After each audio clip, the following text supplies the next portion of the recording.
ہے اس کی تھوڑی سی تفصیل میں آپ کو بتاؤں گا. وہ پالیسی وضع کرے اور اس کو ایگزیکیوٹ کرے یہ اتھارٹی جس کا مجھے انہوں نے چیئرمین مقرر کیا.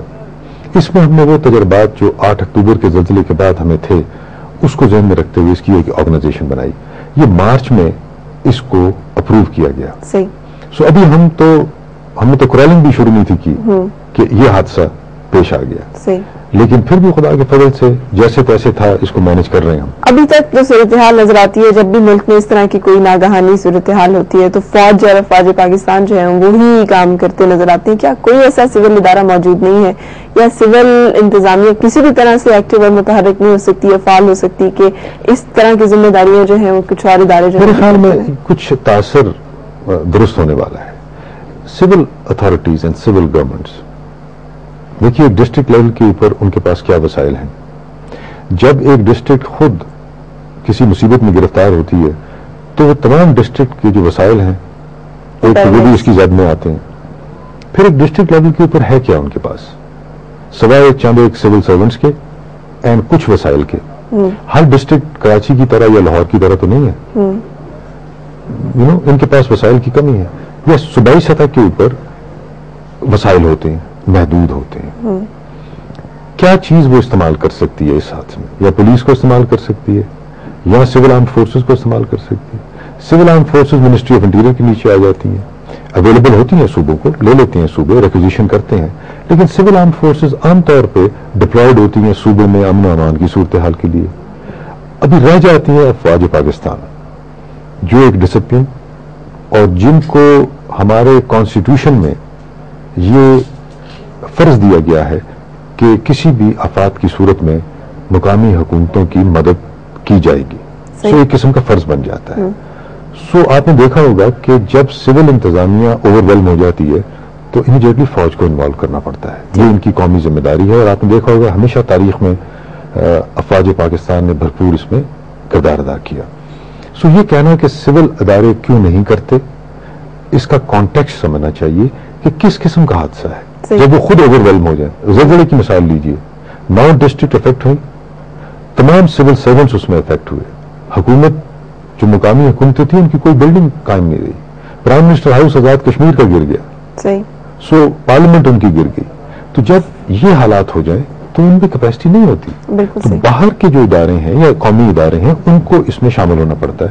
تو افواج پاکستان کا ایک فرض دیا گیا ہے, ان کو ڈیوٹی یہ سونپی گئی ہے کانسٹیٹیوشن میں, لہٰذا وہ ہمیشہ اس کے لیے موجود ہوتے ہیں. ابھی جو صورتحال اور انفراسٹرکچر کی جس لیول پہ تباہی ہے 6 دن تک بلوچستان کا ہم سے ہر طرح سے رابطہ جو ہے منقطع رہا, جس میں کوسٹل ہائی ویز کی بہ جانے کی وجہ سے زمینی رابطے تو ویسے منقطع تھے اور فضائی جو ہے وہ بارش کی وجہ سے. آپ نہیں سمجھتے کہ اس طرح کی صورتحال جو ہے وہ بڑا پرابلم کریٹ کر سکتی تھی, اس سے بھی زیادہ تباہی پرابلم کر سکتی ہے, ہمیشہ ہوگا. ابھی آپ دیکھیے کہ پچھلے دنوں انہی دنوں میں جب یہ ہمارے ہاں بارشوں کا سلسلہ تھا تو شیفیلڈ ڈوب گیا انگلینڈ میں. کتنی بڑی اکنامک قوت ہے لیکن کیا ڈر, ہزاروں لوگ گھروں کی چھتوں کے اوپر چڑھے ہوئے تھے, سڑکیں ٹوٹ گئیں, ہائی ویز بند ہو گئیں. قدرتی آفات کا کوئی پیٹرن نہیں ہے, کوئی وقت مقرر نہیں ہے, اور یہ جس شدت سے آتی ہیں اوور ویلم کر دیتی ہیں, کوئی چاہے کتنا ہی طاقتور ملک کوئی نہ ہو. امریکہ میں کترینہ نے کیا کیا, لہذا انفراسٹرکچر ہمارا ڈیمیج ہوا. ابھی اگر آپ یہ دیکھیں کہ کتنے دنوں میں بائی پاسز بنا دیے گئے تو یہ بھی ایک کم ہی ایسی مثالیں ہیں. بلوچستان کی جو 3 مین ہائی ویز تھیں جس کا رابطہ باہر کی دنیا سے تھا وہ منقطع ہو چکی تھی. کوسٹل ہائی وے, آپ کی RCD ہائی وے اور نیشنل ہائی وے, تینوں افیکٹڈ تھیں. لہذا امیڈیٹلی NHA نے, FWO نے اور صوبائی جو محکمہ شاہراہات ہیں انہوں نے مل کے بائی پاسز بنائے. صرف کوسٹل ہائی وے جس کو میکسیمم ڈیمیج ہوا, کیونکہ وہ ایک قسم کا آپ دیکھیں تو سارا پانی جو بلوچستان کا ڈرین ہوتا ہے بحیرہ عرب میں, اس کے راستے میں ایک بند ہے بہت بڑا جو ایلیویٹڈ بنایا گیا کئی 100 کلومیٹر کا.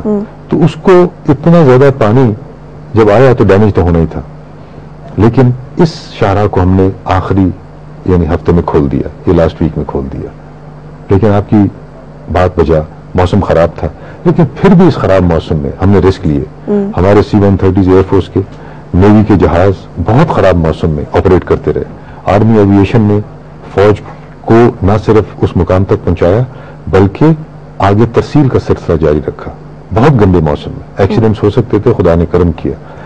سو بجا ہے آپ کی بات کہ بلوچستان کا رابطہ آلموسٹ منقطع تھا, موسم بہت خراب تھا, لیکن افواج پاکستان نے رسک لی. لیکن اس طرح کے ڈیپ ڈپریشنز اب جبکہ ہم گلوبل وارمنگ کی بات کر رہے ہیں تو سائیکلونز کا آنا اور اس طرح کے ڈیزاسٹرز جو ہیں وہ بہت زیادہ ایکسپیکٹ کیے جا رہے ہیں پوری دنیا میں, اور ہم اس خطے میں خاص طور پر ان کی زد میں خاصے زیادہ آئیں گے, جس کا ہمیں اندازہ 2003 سے آنے والی موسمی تبدیلیاں جو ہیں ان سے ویل ان ایڈوانس ہو رہا ہے. آپ نہیں سمجھتے کہ کچھ ایسے میئرز دینے کی بہت زیادہ ضرورت ہے کہ جس میں اب ہم ان تمام چیزوں کو ناگہانی آفت کہنے کے علاوہ کچھ چیزیں جو ہیں جنہیں ہم درست کر سکیں, جس میں کوسٹل ہائی وے کا بہہ جانا جو ہے اور اس طرح کے اور بہت سارے میرانی ڈیم کا جیسے ہے, لیکن اس پہ ہم بعد میں آتے ہیں کہ یہ میئرز وہ جو ہے ہمیں لینے پڑیں گے, ہمیں ذہن میں رکھتے ہوئے کہ گلوبل وارمنگ ہو رہی ہے, سائیکلونز بھی آئیں گے, تباہ کاریاں بھی ہوں گی, موسم بھی شدت سے آئے گا.